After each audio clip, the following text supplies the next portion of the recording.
जनता सोचले बिया कि अब की रहर के बोझा रहरे से बांध दी। जनता सोचले बिया कि अब की रहर के बोझा रहरे से बांध दी। कागज में आज केहू विकास दिखाई तो वो कागजे में आज रह जाई। जमीन पर जे विकास करी उहे आज धरातल पर रही, उहे जनता के बीच में रही, जनता के बुद्धि सतबुद्धि में रही। और एमे देखे के आवता लामा रोड बा, एमे जितना खादर ईंटा बा उ सब फंसा दिहल जाओ। जनता सोचले बिया कि अब की रहर के बोझा रहरे से बांध दिहल।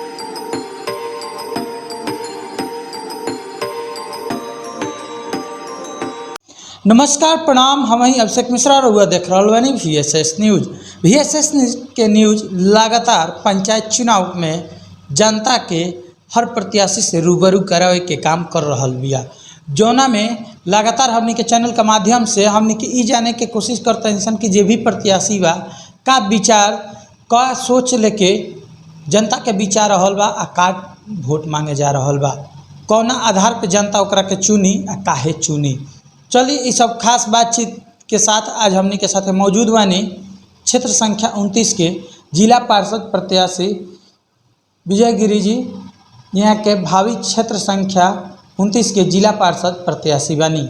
आ यहाँ के साथ हमनी के खास बातचीत करिए कि यहाँ के जनता के बीच जो उतरतनी का मुद्दा लेके उतरतनी आ जनता यहाँ के वोट दी तो काहे दी, जनता अगर यहाँ के चुनतिया तो यहाँ के का करेम, कितना करेम, कैसे करेम, ये हमनी के जाने के कोशिश करिए। चलिए सबसे पहले तरह स्वागत करता इंसान हमनी के अपना न्यूज़ चैनल पे। रउरा के भी हम अपना माध्यम से जिला परिषद क्षेत्र के 29 महान जनता के तरफ से रउरा चैनल के हार्दिक बधाई शुभकामना देतनी। और साथे साथे आज माँ दुर्गा जी के महापर्व पूरा देश और विदेश में आज से नवरात्र शुरू बा। हम पूरा अपना क्षेत्र वासी के हृदय के गहराई से शुभकामना देतनी कि वहाँ सबके उन्नति प्रगति हो, खुश रहें, खुश रहें। जैसे कि रउआ देखे में होता कि क्षेत्र संख्या 29 में उतरल बानी, चुनावी दौरा में बानी, काफ़ी चर्चा में बानी जनता के बीच में। का ऐसन का लोकप्रियता, का ऐसन का मुद्दा लेके रहुआ उतरल बनी या जनता रहुआ के माने का ऐसन का लोकप्रियता बा कि काफ़ी चर्चा में रहुआ रहतनी। हम एगो भारतीय जनता पार्टी के कार्यकर्ता हैं, दरौंदा प्रखंड पूर्वी मंडल के अध्यक्ष बानी और जिला परिषद भाग 29 के उम्मीदवार भी बानी।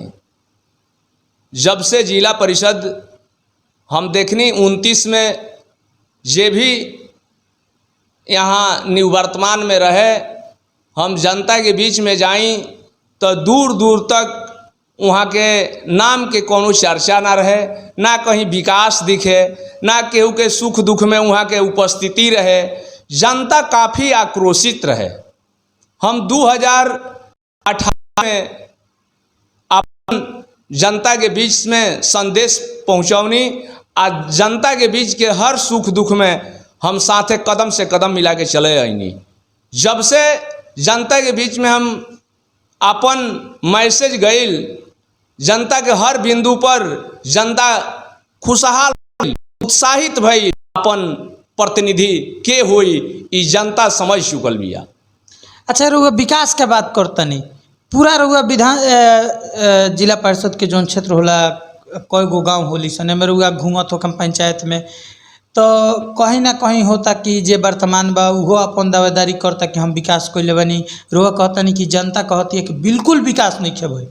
आखिर कहीं ना कहीं एमे का सच्चाई बा, आखिर कितना सच्चाई बा?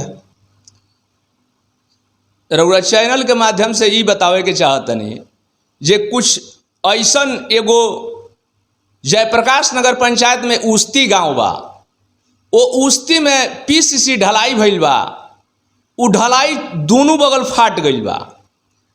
वही पंचायत में एगो दपनी गांव बा, ओह दपनी गांव में हम जानी वहाँ के महान जनता हृदय के गहराई से समय के इंतजार करती है। वहाँ एगो नाला बनल बा, ओह नाला में के माध्यम से वहाँ के टोटल आवागमन बाधित बा, 3 महीना से बाधित बा। विकास यहाँ बा। अभी परसों एगो लड़का के सर्प काट दिले रहे, उनका दरवाजा पर जब सर्प काटेला तो वो आदमी के ई चाहल जाला ओकरा के एक डेग चलावे के नहीं, वहाँ से तुरंत कोनो माध्यम से, कोनो गाड़ी के माध्यम से ओकरा के उठा के और डॉक्टर के लगे ले जाइल जाला ताकि ओकर ब्लड के संतुलन वहीं रहे। वहाँ लोग लेके आइल, एकमा गइल, लेकिन वहाँ सुविधा नहीं। हमरा लगे सूचना भइल, हम तुरंत विधायक जी के माध्यम से सिवान वहाँ इंफॉर्मेशन कैनी, वहाँ इलाज भइल, वो आदमी स्वस्थ होकर शुभकामना बा हमरा तरफ से उ घरे आइल। विकास यह बावे। हमार गृह पंचायत जलालपुर है, जलालपुर में काम कागज में कहीं आवरी बा और धरातल पर विकास कहीं आवरी बा। लोग गुमराह हो गई बा। कुछ ऐसन भी कल गई बा कि जलालपुर के कारनामा जयप्रकाश नगर के लोग न जाने, जयप्रकाश नगर के कारनामा सिरसांव उजाई के लोग मत जाने, और वहाँ के कारनामा लोग भूसी के लोग मत जाने। लेकिन महान जनता के हम बधाई देता नहीं, जे सब जनता जागरूक बा। आज कम्युनिकेशन के युग बा, सब केहू के बात मालूम। रउआ जहाँ तक बात सवाल उठाओ तनी कि हेजा की जनता हो जा के बात ना जाने, जो रउआ आधा अधूरा काम के बात करतनी, कहीं ना कहीं पंचायत में रउआ बताओ तनी कि जे वर्तमान बा उ आधा काम कइले बा, तो आखिर जनता ओकर विरोध भी कइले हुई, बात भी बतैले हुई रउआ से, तो आखिर रउआ जनता के बीच आ रहल बानी तो राउर का मुद्दा रही? हम निश्चित रूप से आज जौन 5 साल में भइल बा, ऐसे हट के विकास होई। विकास धरातल पर जनता के आवाज बन के आई। जनता ही देखी जे विकास का कहल जाला, जनता के सम्मान का कइल जाला, जनता के इज्जत का कइल जाला। यहाँ सब कुछ नहीं खे भइल। हम कोरोना के विषम परिस्थिति महामारी चलत रहे, वो विषम परिस्थिति के महामारी में हम डोर टू डोर जनसंपर्क में रहनी, सुख दुख में रहनी, साथे रहनी। लेकिन केहू जनप्रतिनिधि ऐसा ना रहे जे केहू हलो करके खाली फोन पूछ ले जे काजी का समाचार बा। पूछे के मेन रीजन यह रहे कि यदि हम पूछतानी तो हम वहाँ जाएम तो हमार जान खतरा में होई, आ चाहे हमरा कुछ देवे के पड़ी। लेकिन दोनों से जनता के आ प्रतिनिधि के वंचित रहे के पड़ल। तो ऐसे जनता अपन समय के इंतजार करतिया, जनता के संगे हम बानी। जनता के संगे बानी, ठीक बा। रउआ जनता रउआ के वोट दी, रउआ जीतम। कहीं रउआ ऐसा का ना हो कि रउआ खाली कागजे पे विकास करे। ऐसन सोच जे करेला उ रिटर्न ना हो, पर मान ना रह जाला, पद प्रतिष्ठा भी खत्म हो जाला। उनकरा के बहुत कुछ कहेले, नज़रअंदाज करेला लोग। हमनी के ई सोच नहीं खे, हमनी के समझ जरूर बा कि जनता के हृदय में रहल जाई, जनता के आवाज़ बन के रहल जाई, जनता के सुख दुख में कदम से कदम मिला के रहल जाई। जनता के बीच रउआ उतरे के बात करतनी, हेतना वादा करतनी, आखिर विकास के बात करतनी, कहीं ना कहीं रउआ काफ़ी दावेदारी करतनी। तो जितना दावेदारी करतनी हमें का रउआ समझो तनी कि रउआ पूरा जमीन पे लेके आ जाए? निश्चित रूप से यह हम ना करें। हम जिला परिषद क्षेत्र 29 में, जिला परिषद 29 के नाम से एम्बुलेंस हम देम, जौना के हर पंचायत के लोग जेकरा लगे बोलेरो बा, स्कॉर्पियो बा, टाटा सफारी बा, ओकर तो इलाज हो जाता।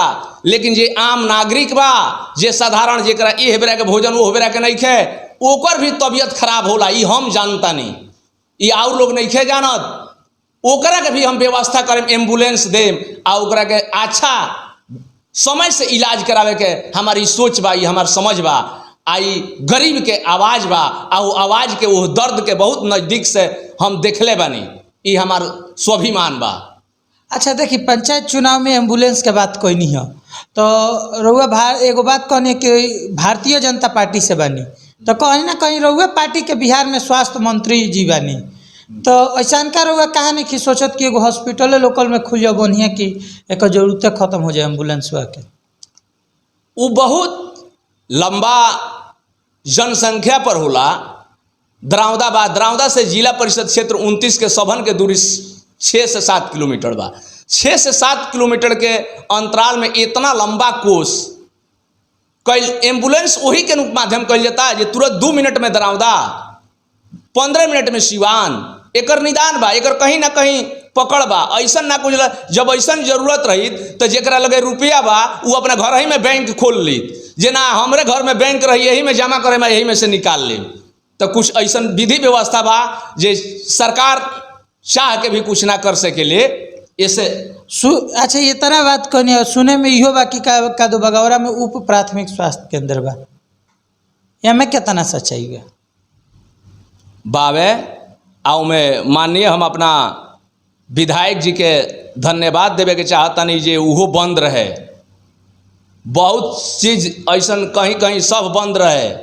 वहाँ के माननीय स्वास्थ्य मंत्री बड़े भाई मंगल पांडे जी से कहनी आ कह के सब स्वास्थ्य केंद्र पर वहाँ के टीका लगाव से लेके और साधारण जे भी जेकरा भी तबीयत खराब हो गए वहाँ कुछ व्यवस्था भइल बा। पहले से बहुत ज़्यादा सुधार भइल बा जब से हमनी के सरकार नौका लॉन्च कैले बिया। इलेक्शन बूथ डूब गइल बा, कोई जगह कहीं कहीं पुल नहीं खे, तो वो पे क्या कहे? इ तो प्राकृतिक के देन बा, प्राकृतिक के रोके वाला केहू नहीं खे। देखे में आवता कि रउआ गाँव से एगो जाता बगावरा रास्ता, बिचवा में पुले गायब बा, वो पे क्या कहे? पूरा पानी लागल बा, बूथ डूबल बा। अभी हमने यहाँ 8 दिसंबर के चुनाव बा जी, वहाँ वो समय तक पानी समाप्त हो जाई। आ पानी जैसे समाप्त होई यह रोड के निर्माण ऑलरेडी हो चुकल बा। वहाँ भी पुल बनी एगो, ओकरा आगे बढ़े जैसे धनपत पंडित के घर के आगा चनरिया बोलेला ओमे भी पुल बावे, ओकर भी सब टेंडर लगभग फाइनल स्टेज में चलता। चुनाव के बाद ये सब काम हो जाए, ए पर प्रक्रिया में ही काम बा। जी चलिए, रउआ विधायक जी के खास आदमी है, बहुत जनता के बीच में बात बतैनी कि ना जनता से का अपील करे चाहे? जनता हमार देवतुल्य मतदाता बा। हम वहाँ सबके जहाँ खोज ले बानी, जौना भाषा में वहाँ सब हमरा के याद कैले बानी ओह भाषा में हम वहाँ पहुँचल बानी। आ वहाँ सब मन बना ले बानी जे हमारा के जिला परिषद के बनी, वहाँ सब समय के इंतजार करतनी। आ निश्चित रूप से चुनाव जीतला के बाद हमनी के जितना वादा कैले बानी स ई सब वादा करेम स, वहाँ सबके मान सम्मान देम स, वहाँ के हर सुख दुख में कदम से कदम मिला के रहेम स, ई हमनी के सोच बा। पहिलका प्राथमिकता हमनी के ई बा। चलिए, हमनी के न्यूज़ चैनल के टीम से मिल के कितना कैसन का लागल? बहुत अच्छा रउर चैनल बा, रउरा चैनल के भी हम स्वागत करतनी। रउरा हर प्रतिनिधि से जेकरा लगे जाई ओकरा से प्राथमिकता जमीन पर विकास करे के आग्रह करी, जे भी ओके जमीन पर विकास दिखाओ। कागज में आज केहू विकास दिखाई तो वो कागजे में आज रह जाई। जमीन पर जे विकास करी उहे आज धरातल पर रही, उहे जनता के बीच में रही, जनता के बुद्धि सतबुद्धि में रही। यह हमार आग्रह बा, निवेदन बा। माने बार बार कागजो जमीन वाला काहे बात करते? कागजे नु बा, लोग कागजे में आज विकसवे चलता, खाली कागज में। कागज में धरातल पर कुछ है नहीं है। धरातल पर जो 5 साल में ओकर लास्ट एंड फास्ट हो गई बा।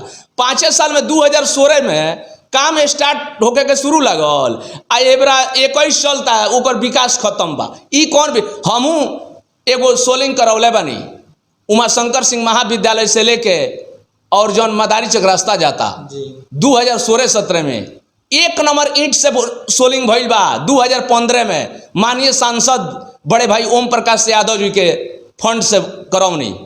आज भी वो रास्ता से रुआ जाए तो बुझाई जी 1 नंबर ईंट है। एगो भूसी में सोलिंग भइल बा, वो भूसी से जौन जाता उस्ती के तरफ हमरा बुझाला जे ओकर स्टैंडर्ड क दिहल जाओ तो ओकर माने 5 नंबर के बाद ही कोनो ईंटा होला।